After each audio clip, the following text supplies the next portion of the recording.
ಇನ್ನು ಸಚಿವ ಜಮೀರ್ ಅಹಮದ್ ಖಾನ್ ವಿರುದ್ಧ ಮತ್ತೊಮ್ಮೆ BR ಪಾಟೀಲ್ ಅಸಮಾಧಾನ ವ್ಯಕ್ತಪಡಿಸಿದ್ದಾರೆ. ಈ ಹಿಂದೆ ಕೂಡ ವಸತಿ ಇಲಾಖೆಯಲ್ಲಿ ಆಗಿದ್ದಿದ್ರ ಬಗ್ಗೆ ಮಾತನಾಡಿದಾರಲ್ಲ, ಈಗ ಮತ್ತೆ ಮಾತಾಡಿದ್ದಾರೆ.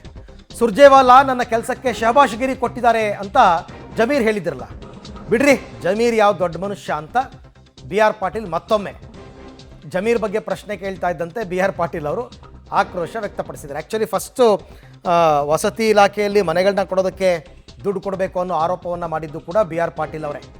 ಅಲ್ಲಿಂದಲೇ ಆಂತರಿಕ ಕಚ್ಚಾಟ ಜೋರಾಗಿದ್ದು. ಸೊ ಈಗ ಮತ್ತೊಮ್ಮೆ ಅಸಮಾಧಾನವನ್ನು ಹೊರಹಾಕಿದ್ದಾರೆ BR ಪಾಟೀಲ್. ಹೇಳಿದ್ದೀನಿಲ್ಲ ನಾನು ಈಗಲ್ಲೇ ಮೇಲೆ ರಿಪೀಟ್ ಅವ ಯಾವ ದೊಡ್ಡ ಮನುಷ್ಯ ಹೇಳಿದ್ದೀನಿಲ್ಲ ನಾನು ಈಗಲ್ಲೇ ಮೇಲೆ ರಿಪೀಟ್ ಅವ ಯಾವ ದೊಡ್ಡ ಮನುಷ್ಯ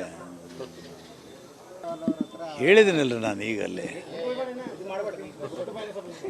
ಮೇಲೆ ರಿಪೀಟ್ ಅವ ಯಾವ ದೊಡ್ಡ ಮನುಷ್ಯ ಹೇಳಿದ್ದೀನಿಲ್ಲ ನಾನು ಈಗಲ್ಲೇ ಮೇಲೆ ರಿಪೀಟ್ ಅವ ಯಾವ ದೊಡ್ಡ ಮನುಷ್ಯ. ನೋಡಿ, ಆ ರೀತಿ ಹೇಳ್ತಾರೆ ಅಂತಂದರೆ ಅವ್ರ ಬಗ್ಗೆ ಇರತಕ್ಕಂಥ ಅಸಮಾಧಾನ ಎಷ್ಟು ಅಂತಕ್ಕಂಥದ್ದು ಎತ್ತಿ ತೋರಿಸ್ತಾ ಇದೆ ಜಮೀರ್ ಅಹಮದ್ ಅವ್ರ ಬಗ್ಗೆ. ಬೇರೆ ಬೇರೆ ಕಾರಣ, ಪಕ್ಷದ ಒಳಗಡೆನೇ ಈ ಆಂತರಿಕ ಭಿನ್ನಮತ ಕಚ್ಚಾಟ ಜೋರಾಗಿದೆ. ಇದನ್ನು ಸರಿಪಡಿಸಬೇಕು ಅಂತಲೇ ಸುರ್ಜೇವಾಲಾ ಬರೋದು ಬೆಂಗಳೂರಿಗೆ, ಶಾಸಕರ 1-to-1 ಮೀಟಿಂಗು, ಸಚಿವರ 1-to-1 ಮೀಟಿಂಗ್ ಅಂತ. ಬಟ್ ಅದು ಯಾವುದೂ ಸರಿ ಹೋಗೋ ರೀತಿ ಕಾಣಿಸ್ತಾನೇ ಇಲ್ಲ.